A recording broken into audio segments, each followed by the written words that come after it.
पे लिखा जा रहा है, एक चीज नोट हो रहा है। हाँ। अब ऐसे करते करते करते धीरे धीरे उसको भाई धीरे मतलब बीमार नॉर्मल मृत्यु जैसे समझिए हाँ। कि मैं बचाना चाह रही थी लेकिन फिर भी मेरा देवर मेरे हाथ से चला गया।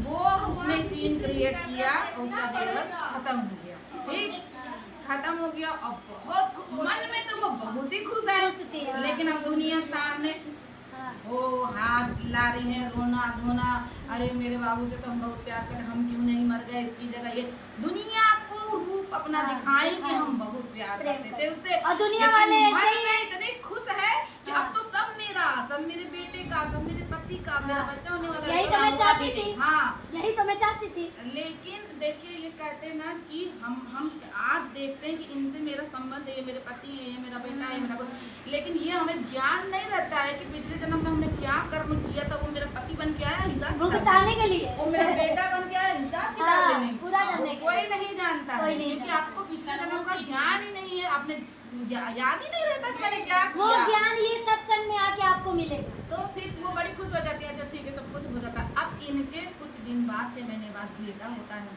बड़ी खुशी आ रही तब तो। अब उसके तो कहते हैं ना कि मनसूबा वो जो चाहती थी वो सब पूरा हुआ, बड़े खुश।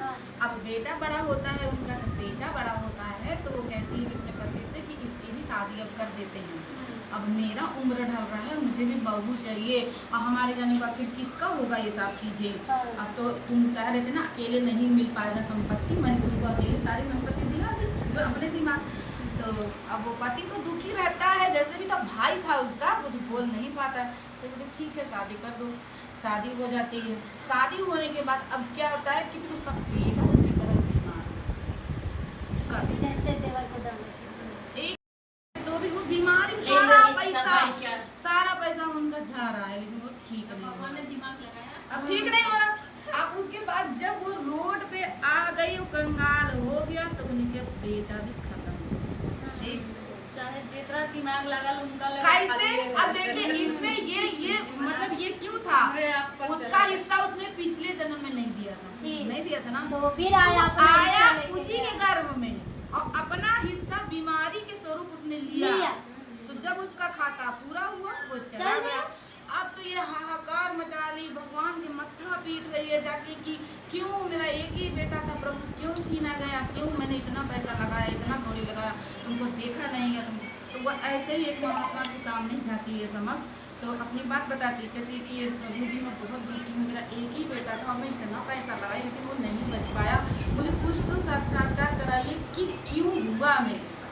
तब वो जो आंख बंद करते हैं वो तो सारा चीज़ देख लेते हैं, कहते हैं देखो तुमने अपने देवर को मारा, ठीक, तुम्हारा देवर उसी गर्भ में आया, तुम्हारा बेटा दिखा लेकिन वो देवर था, वो देवर था, उसकी आत्मा थी उसमें, और उसने अपना हिस्सा लिया, तुम नहीं दोगी, वो अपना हिस्सा उस जन्म में भी लिया। अब जैसे ही उसका हिस्सा पूरा हुआ वो तुम्हारे साथ रुकेगा नहीं, वो चल दिया।